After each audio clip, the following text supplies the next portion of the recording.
And you talk about your research and your intuition. Can you run us through some of that? Because obviously, there are those records there, but part of it is always going to be a bit of gut instinct, I suppose.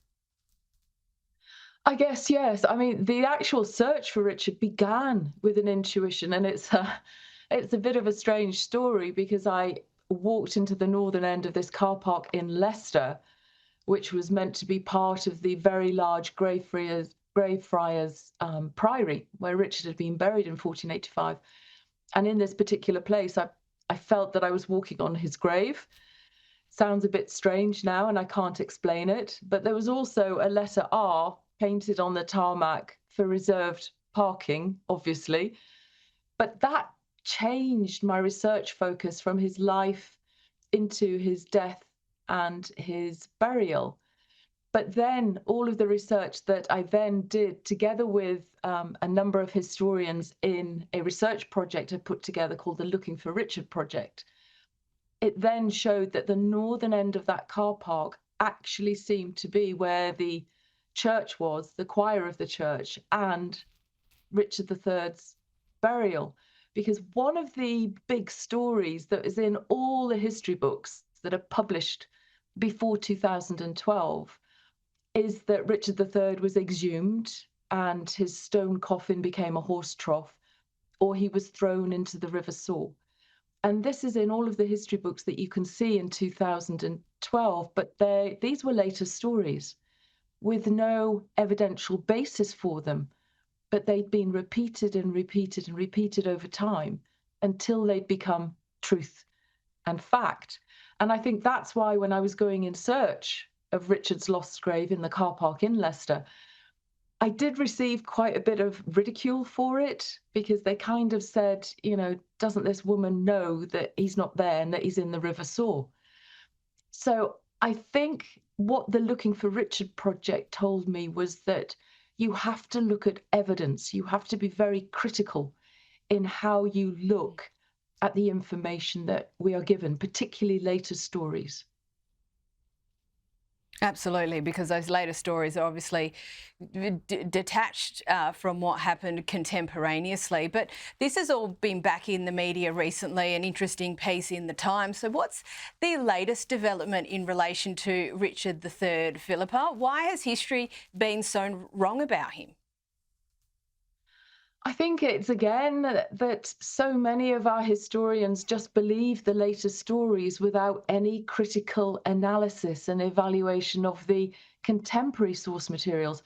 And I think this is what you've probably read about in the Times recently, because I put together, after Richard III was reburied in Leicester Cathedral in 2015, I put together a new research project to look at the mystery of what happened to the princes in the Tower. These are the sons of King Edward IV of England, who was said to have disappeared from the Tower of London in 1483. And the Tudor stories are that Richard III had murdered them. So I thought, okay, we need to now do a critical examination of this mystery to see what we can find out. What we have found out, and this is 10 years of an international research project, we've discovered that the princes lived on, and we can see evidences of their continued lives into the reign of Henry VII.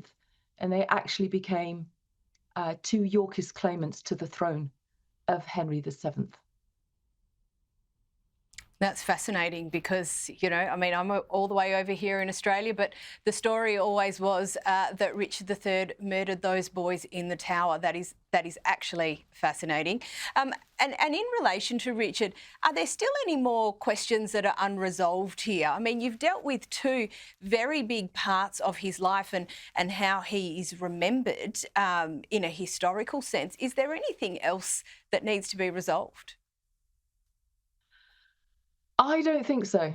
I think those are the two really big outstanding questions that we had about Richard. And I think this is why, it's changing everything that we know about him, because we now have his tomb monument. We now have him sort of returned to us, if you like, in Leicester Cathedral. But also, this was always the big crime that was laid against Richard by the Tudor chroniclers who were writing in the 16th century. And we've completely exposed that and blown it out of the water. So I think in terms of Richard, it's kind of done. But I think what we would need to do is maybe look again at the reigns of Richard III and Henry VII in light of this new information. And what's your next project, if anything, you've got on the cards? Are there any other prominent figures in British history that you think which bear a closer look at? Well, I think one of the projects that's in the pipeline is there's a search for Henry I in a car park in Reading that might come off at some point shortly. But I think in terms of Richard, I've got another project on the cards, which is really exciting, but I can't tell you anything else about that at the moment. In terms of looking into other historical figures, do you know what? I would say the Tudor monarchs, I would say that they need to all be really looked at again and reevaluated and critically by not repeating their propaganda, but by actually digging deep and doing the deep dive into the materials from their reigns, because I still think there's untold stories there. I think you're absolutely right. And if the work that you've done in relation to Richard III is anything to go by, I think there is still plenty for us to learn. Philippa Langley, thank you so much for your time.